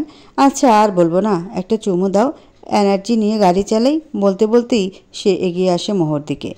একদম কাছাকাছি দুটো ঠোঁট। আর একটু আগালেই চুমু বসে যাবে, তখনই হৃদয়ের কথা শব্দ হলো, কি হচ্ছে বাবা? কথা শুনে ঝট করে সরে আসে হৃদয়। বুকে হাত দিয়ে দম ফেলে ঘন ঘন বিড়বিড় করে আওড়ায়, কি ছেলে রে বাবা, একটু রোমান্সও করতে দিল না। এখনই তোমার কেন উঠতে হলো বাপ? আর একটু পরে ওঠা গেল না? দিল ইমোশনের মান সম্মান শেষ করে। থাক, আমার আর বাচ্চা লাগবে না। একটাতেই যে অবস্থা করে রেখেছে, জুনিয়রটা এলে আমাকে আর বউর কাছে যেতে হবে না। ওর বিড়বিড় করে বলা কথাও মোহ বুঝে। অবস্থা দেখে মিটিমিটি হাসে সে। হৃদকে বলে, কিছু না বাবা, আমার চোখে ময়লা পড়েছিল, তাই তোমার বাবা পরিষ্কার করে দিচ্ছিল, তুমি ঘুমাও। হৃদ আবার শুয়ে পড়ে। হৃদয় বড় নিঃশ্বাস ছেড়ে গাড়ি স্টার্ট দেয়। এই জীবনে সে আর শান্তিমতো রোমান্স করতে পারবে না। অর্ণবরা বাড়িতে পৌঁছালো খুব দ্রুত। স্নিগ্ধা তখন ঘুমে বিভোর। অর্ণবকে নিয়ে শুয়ে দিল বেডের মাঝখানে। মেয়ের কপালে ছোট্ট করে চুমু দিয়ে উঠে দাঁড়ালো। স্নেহা ওর কাছে এসে শার্টের বোতামগুলো খুলে দিতে লাগলো। ও স্নেহার কোমর জড়িয়ে ধরে। স্নেহার হাত থামে। লজ্জা ভরা চোখ মুখে তাকায় অর্ণবের চোখে। অর্ণব এক হাতে ওর নরম তুলতুলে গাল টেনে দিয়ে বলল, এই যে এত যত্ন নাও আমাদের, তুমি ক্লান্ত হও না? স্নেহা কণ্ঠ নামিয়ে বলে, ক্লান্ত কেন হব? নিজের মানুষদের যত্ন নেওয়ার ক্লান্তির কি আছে? তাছাড়া আমার চেয়ে বেশি যত্নশীল তো আপনি, তাই। কিন্তু আমি কি তোমাদের যত্ন নেন না? অর্ণব দুপাশে মাথা নেড়ে বলে, আমার তো মনে হয় না। আমার তো মনে হয়। কি মনে হয়? মনে হয় আপনি আমার দেখা সর্বোত্তম ও ধৈর্যশীল ও যত্নবান পুরুষ। সে তো তুমি আমাকে ভালোবাসো, তাই তোমার মনে হয়। তাছাড়াও আপনি হঠাৎ জ্বালাচ্ছেন কেন বলুন তো? আমার স্নেহময়ীকে জ্বালাতে আমার ভীষণ ভালো লাগে, তাই। হয়েছে জ্বালানো, এবার সরুন, রাত হয়েছে, যান ফ্রেশ হয়ে আসুন, ঘুমাবো। বললেই হলো ঘুমাবো? আপনাকে ঘুমাতে দিলে তো ঘুমাবেন। আমি জ্বালাচ্ছি তো, এখন আরও জ্বালাবো। স্নেহা হতাশ হয়ে আওড়ায়, অর্ণব একই সুরে বলে, স্নেহা লজ্জা পায়।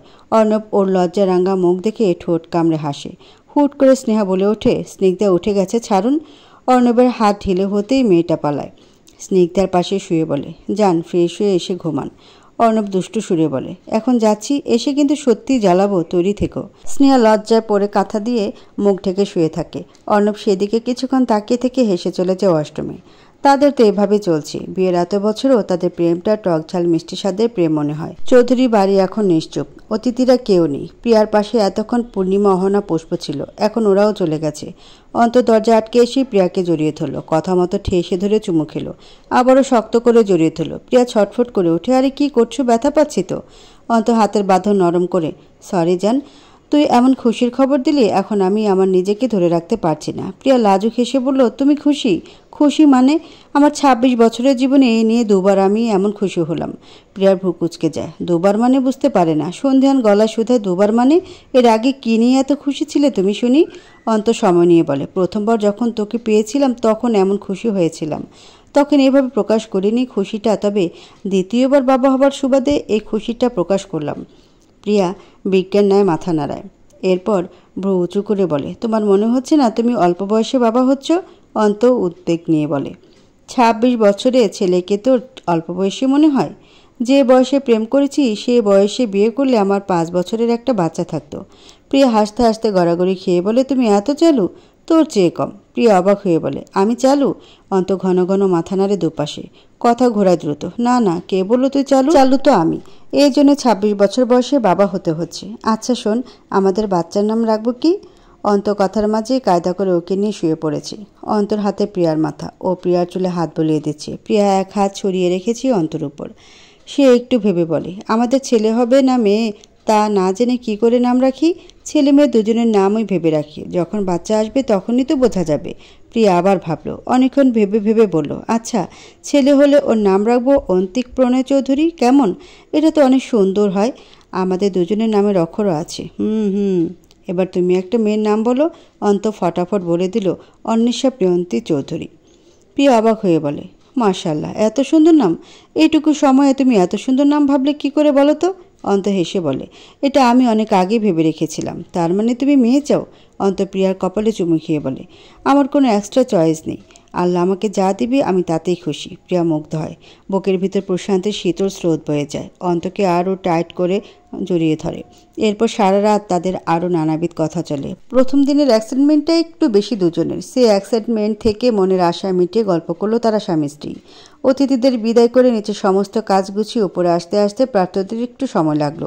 দুজন ঘরে এসে অবাক। ঘুমন্ত প্রজ্ঞা আর ঘুমিয়ে নেই, উঠে পড়েছে। এক জায়গায় বসে বসে হাত পা নাড়ছে। পুষ্প দ্রুত এগিয়ে যায় ওর কাছে, কোলে নিয়ে বলে, প্রজ্ঞা মা, তুমি উঠে গেছো? কাঁদনি তো মা? প্রজ্ঞা কাঁদেনি। পুষ্প তাও দেখলো ভালো করে। প্রার্থর দরজা আটকে এগিয়ে এসে বলে, আমার মেয়েকে কি তোর ভীতু মনে হয়? ও ইভান পার্থ চৌধুরীর মেয়ে। ও কিছুতে ভয় পায় না, কাঁদেও না। মাত্রই গর্ব করে বলল কথাটুকু, তখনই অকারণে কান্না শুরু করে দেয় প্রজ্ঞা। পুষ্প মিটি মিটি হাসে, টিটকারি করে বলে, মা, তুমি তো ইভান পার্থ চৌধুরীর মেয়ে, তুমি কেন কাঁদছো বলো তো? ওনার মেয়ে তো কাঁদে না।